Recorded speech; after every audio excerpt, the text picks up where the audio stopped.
The making of a Prime Minister. मुश्किलों का अंबार है, वही तो मेरे हौसलों की मीनार है। हिंदुस्तान में दो प्रधान दो निशान नहीं चलेंगे। अगर इतनी ताकत ये पाकिस्तान के खिलाफ लगा दे तो आतंकवाद आज़म हो गया। हम चुनौतियों से टकरा रहे हैं। सर्जिकल स्ट्राइक और एयर स्ट्राइक करके नए भारत के सामर्थ्य का संदेश भी दे दिया है। तुम उठो, तिरंगा लहरा दो। जननायक नरेंद्र मोदी के 20 वर्ष पुराने भाषणों पर आधारित एक बेहद लोकप्रिय कार्यक्रम। क्या कहते हैं नरेंद्र मोदी?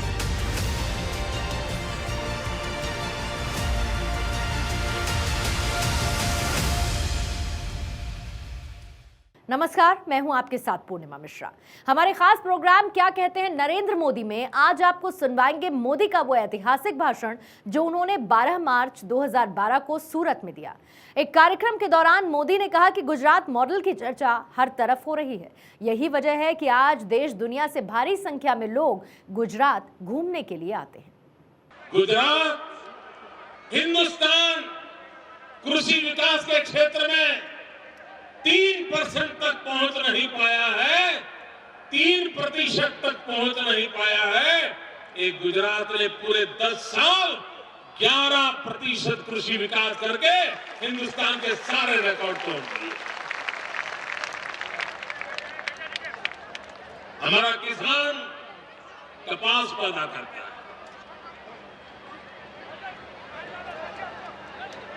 सारी दुनिया में कपास पहुंचाता है। दुनिया में जो नए नए कपड़े बनते हैं वो गुजरात के किसान की परिश्रम के पैदा हुए कपास से पैदा होते हैं।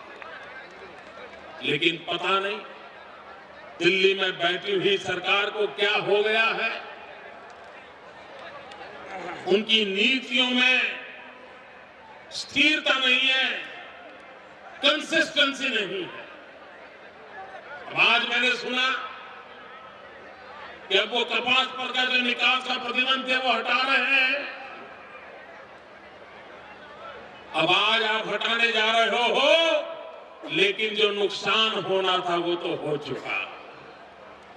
आपकी गलत नीतियों के कारण गुजरात के किसान को हजारों करोड़ रुपयों का घाटा हो गया। मैं सामान्य सवाल पूछता हूं, मेरे पत्रकार मित्र यहां बैठे हैं, आप सूरत में रहते हैं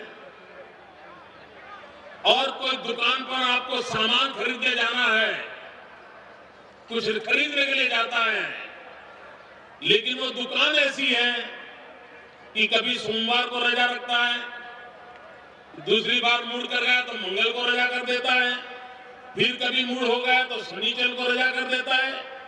तो आप घर के निकलते समय सोचते हो कि भाई उस दुकानदार का भरोसा नहीं, शायद उसकी दुकान खुली भी हो बंद भी हो, काम माल लेने उसके यहां जाते नहीं हो। लेकिन जिस दुकान में आपको भरोसा है कि भाई इनकी दुकान हमेशा खुली रहती है, सिर्फ इतवार को रजा रहती है, तो आप आंख बंद करके बच्चे को भी भेजो, देखो वो चाचा वाली दुकान खुली होगी, वहां जाके ले आओ। आपको भरोसा होता है। भाइयों बहनों, हिंदुस्तान की सरकार के हर दिन निर्णय बदलने की आदत के कारण आज विश्व का भरोसा उठ गया है। वो अब हिंदुस्तान से कपास खरीदने की हिम्मत नहीं कर रहा है। उसको होता है पता नहीं कब बंद कर देंगे, कब चालू करेंगे। ये जो अनिश्चितता पैदा की है दिल्ली की सल्तनत ने, उसने गुजरात में जो कपास खरीदने वाले बाहर आते थे दुनिया के, उनको मुंह मोड़ने के लिए मजबूर कर दिया।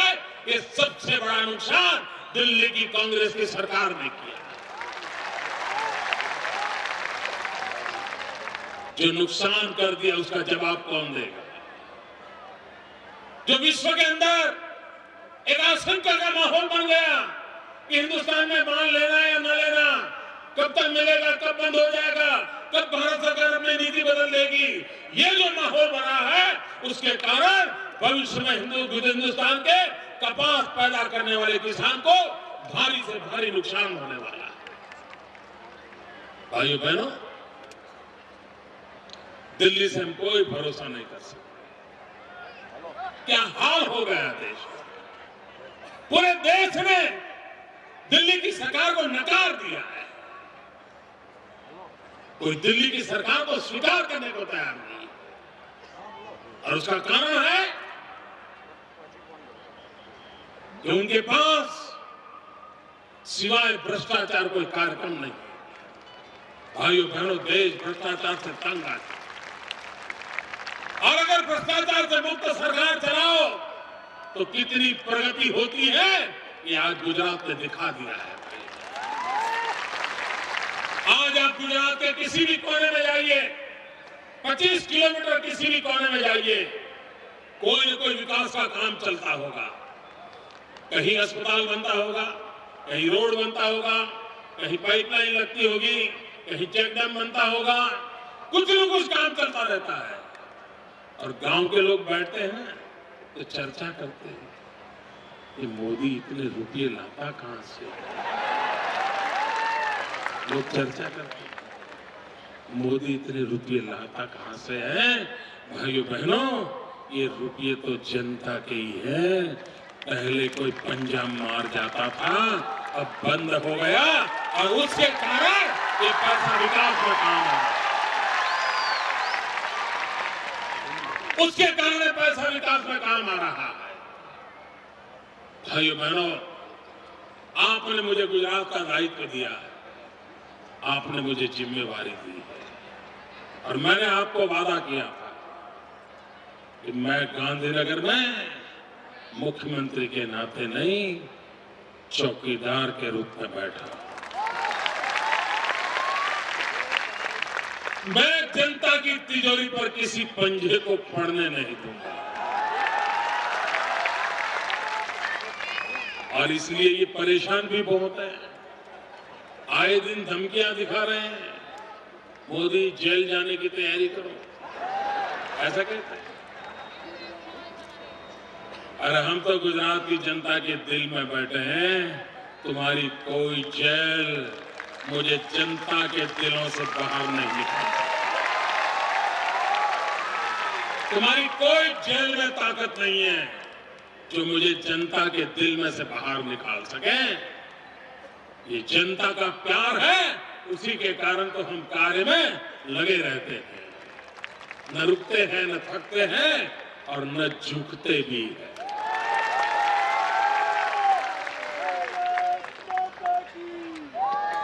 भाइयों बहनों, इस विकास की यात्रा में आप हमारे साथी हैं। गुजरात के विकास के साथ आपका भी विकास हो, ये हमारा सपना है। हम नहीं चाहेंगे कि गांव में बैठी हुई आपकी गरीब मां को मनी ऑर्डर के लिए इंतजार करना पड़े।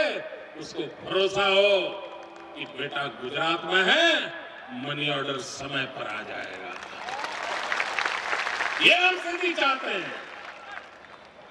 आपके गरीब मां बाप, उनके आशीर्वाद इस गुजरात की धरती को मिल रहे हैं।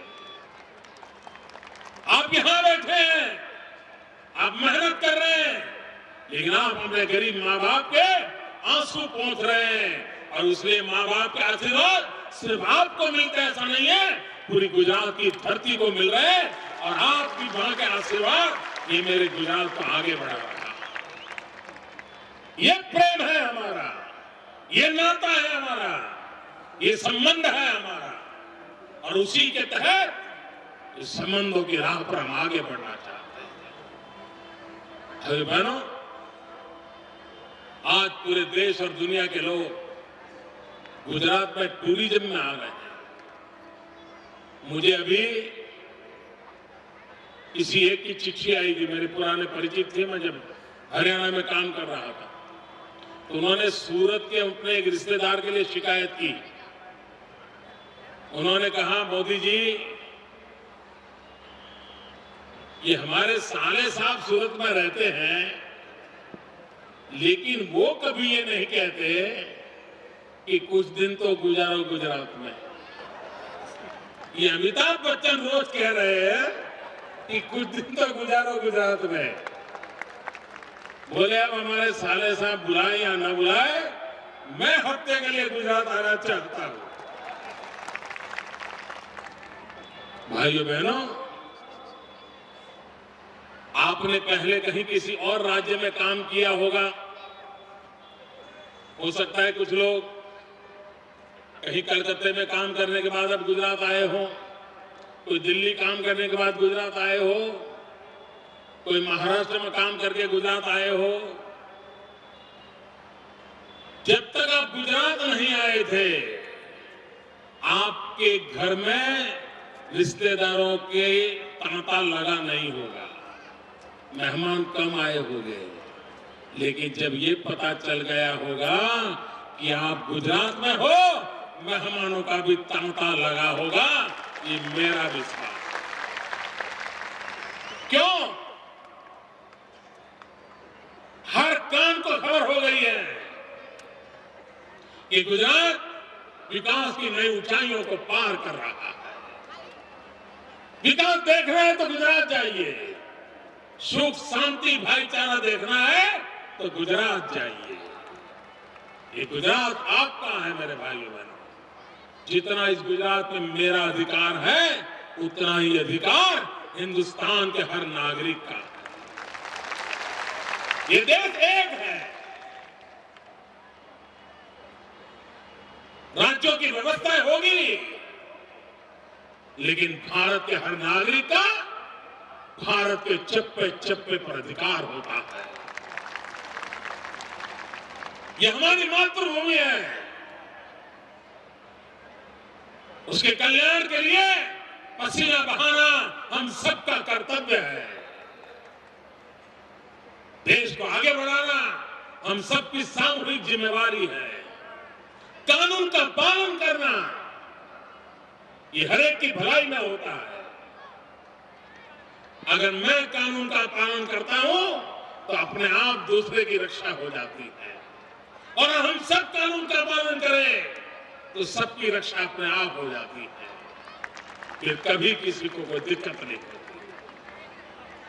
ये व्यवस्थाओं को हमें विकसित करना है, इन व्यवस्थाओं को हमें आगे बढ़ाना है। भाइयों बहनों, इतना बड़ा समारोह शायद सूरत को भी होली का ऐसा नजारा पहली बार देखने को मिला।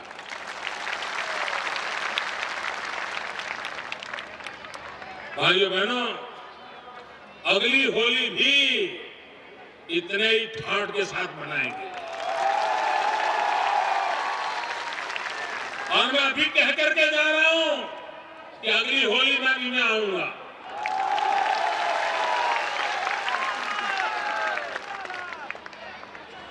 और इतने ही ठाट से मनाएंगे भाइयों, पूरे देश को बताएंगे कि विकास का रंग जिंदगी के रंग को कैसे शोभित कर देता है।